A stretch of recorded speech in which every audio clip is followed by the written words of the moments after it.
Good morning बच्चों। आज हम मैथ्स में चैप्टर नंबर 12 की एक्सरसाइज 12.9 को सॉल्व करेंगे।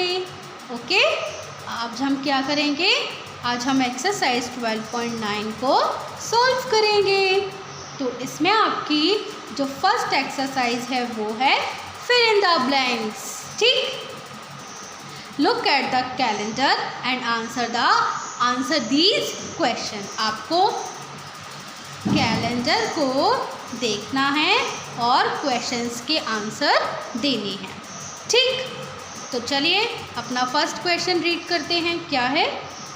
जनवरी हैज़ ब्लैंक संडे। क्या है आपका question? January has blank Sunday.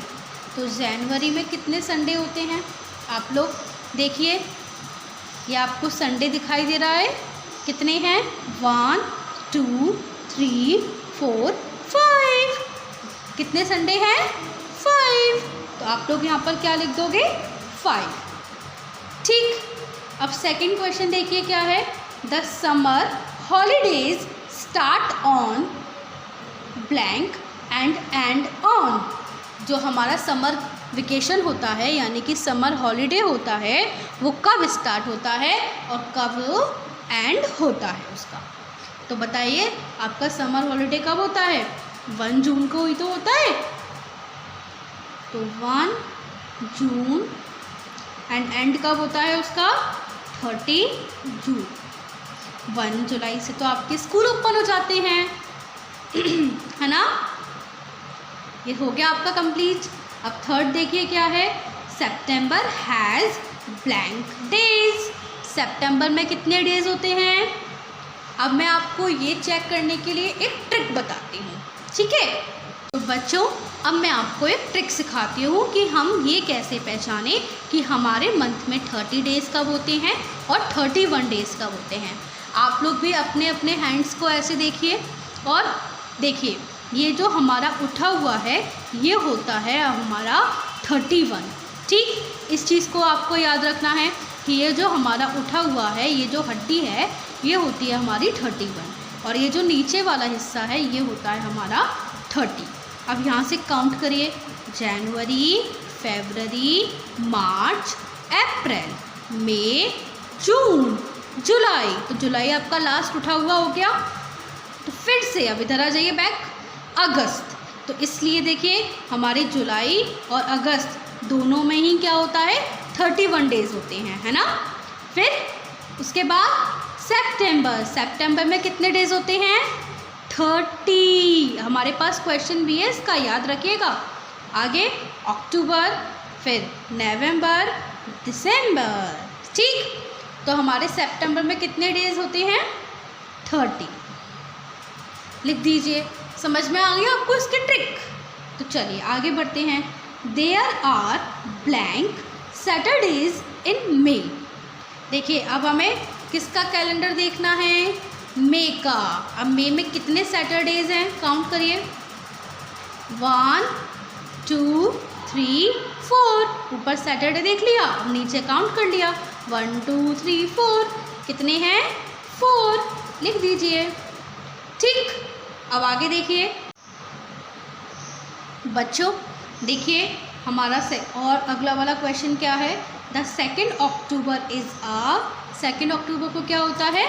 Gandhi जयंती। लिखिए, पता है ना आप लोगों को, हमारे स्कूल में सेलिब्रेट भी होती है ना, गांधी जयंती। ठीक, अब देखिए इस पे क्या है। Next question. Christmas is on blank December which is a blank. Christmas कब होता है बताइए? बोलिए। 25 को। और इस दिन क्या होती है? हमारी हॉलीडे। ठीक, और देखिए आगे। There are blank days in a week. तो एक वीक में कितने डेज होते हैं बताइए? 7। And blank week a month. एक मंथ में कितने वीक होते हैं? एक मंथ में कितने वीक्स होते हैं? 4। ये आपको याद रखना है कि हमारे एक वीक में 7 डेज होते हैं और 1 मंथ में हमारे 4 वीक्स होते हैं। ठीक, नेक्स्ट देखिए क्या है, a year has blank days. एक ईयर में कितने डेज होते हैं?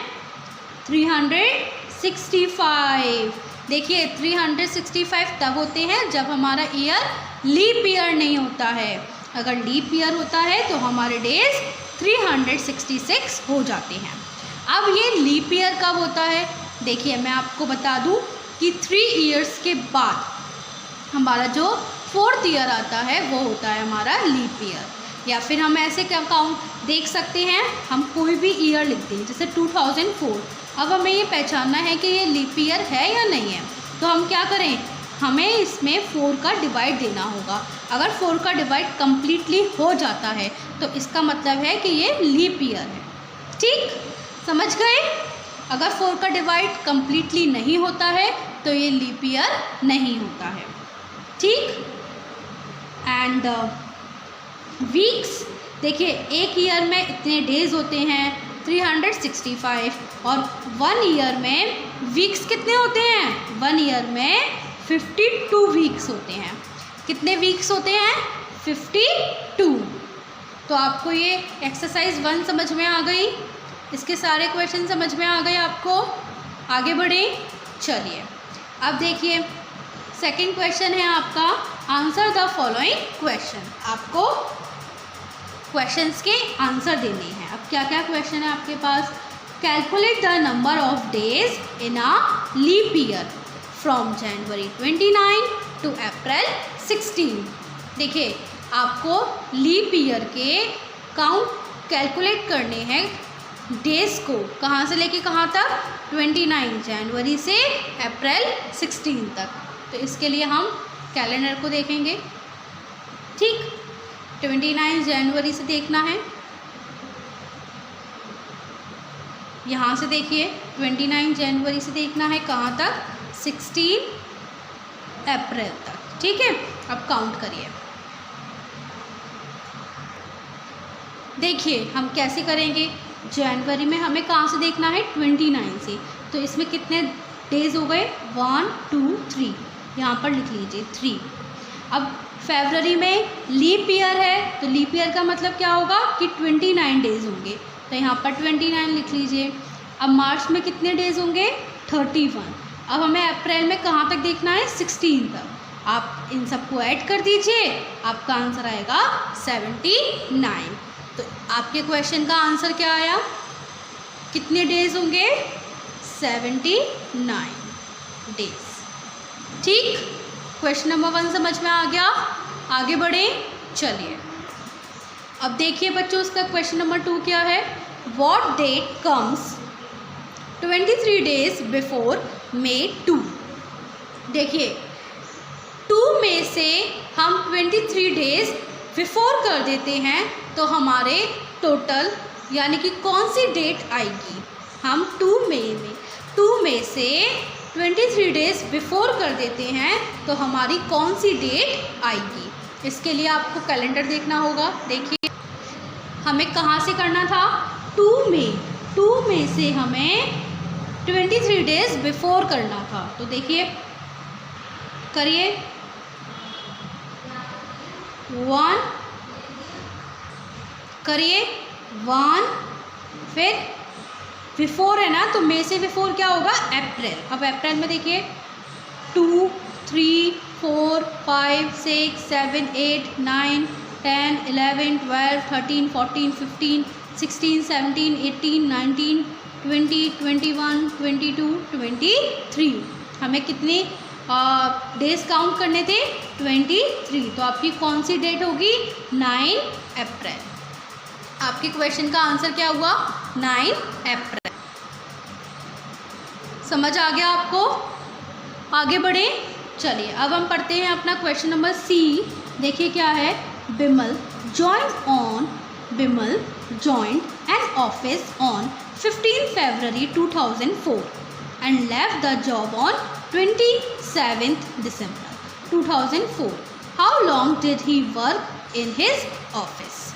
चलिए अब मैं आपको इस क्वेश्चन को अपनी नोटबुक पे करके दिखाती हूँ। देखिए हमने क्या लिख दिया यहाँ पर? बिमल जॉइन एन ऑफिस 15 फरवरी 2004। फिर क्या लिखा, ही लेफ्ट 27 फरवरी 2004। अब देखिए, अब हम क्या करेंगे, 2004 है, ये क्या है, पहले ईयर को देखिए, ये क्या है 2004, तो ये हमारी कौन सी ईयर है, बोलिए, ये हमारी कौन सी ईयर है, ये हमारी लीप ईयर है। मैंने क्या बताया था, 4 का डिवाइड हमारा कम्प्लीटली जाता है, तो ये हमारी लीप ईयर है। अब हमें इस चीज़ का ध्यान रखना होगा कि क्या ध्यान रखना होगा कि जो हमारी फरवरी है उसमें कितने डेज हो जाएंगे, 29 डेज हो जाएंगे, ठीक है। तो बच्चों अब हमें डेज काउंट करने हैं। तो 15 फरवरी को उसने स्टार्ट किया था, तो फरवरी में अब हमारे कितने डेज हो गए, 15 से काउंट करना है 29 डेज तक, ठीक है। तो काउंट करिए 15 से 29 तक कितने डेज हो जाएंगे आप लोग के, बोलिए। तो बच्चों हमारे फरवरी में कितने डेज होंगे बताइए, 15 से स्टार्ट कर हमें कितने तक काउंट करना है, 29 डेज तक। तो कितने डेज होंगे टोटल, 15। काउंट करिए मेरे साथ, 15, 16, 17, 18, 19, 20, 21, 22, 23, 24, 25, 26, 27, 28, 29। कितने डेज हो गए, 15, ठीक।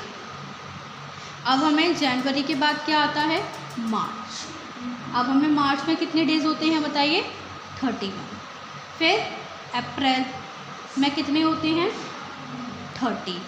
फिर मई में कितने होते हैं, 31। जून में कितने होते हैं, 30।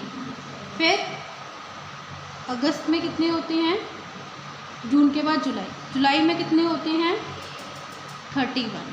फिर अगस्त में कितने होते हैं, 31। सितंबर में कितने होते हैं,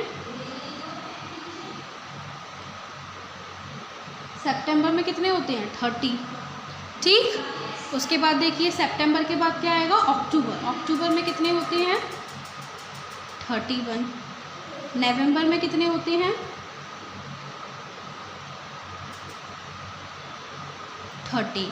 अब आपके दिसंबर में कितने डेज तक उसने जॉब की है, 27। तो दिसंबर में कितना आ जाएगा आपका, 27। अब हम कर देंगे टोटल डेज निकालने के लिए इन सबको ऐड, तो आपका आंसर आ जाएगा, ठीक। ऐड करने पे आपका आंसर क्या आएगा, 317 डेज। तो आपको ये क्वेश्चन समझ में आ गया अच्छे से। तो बच्चों यहीं पर आपकी एक्सरसाइज 12.9 होती है फिनिश। आपका इसका लास्ट वाला क्वेश्चन बचा है डी, वो आपको खुद करना है, ओके। तो आज आपको होमवर्क में क्या करना है, आपको होमवर्क में एक्सरसाइज 12.9 के क्वेश्चन नंबर 1 और 2 दोनों आपको अपनी होमवर्क नोटबुक पर सॉल्व करने हैं, ठीक। अब मैं आपको मिलूँगी अपनी अगली वीडियो में, जब तक के लिए बाय बाय।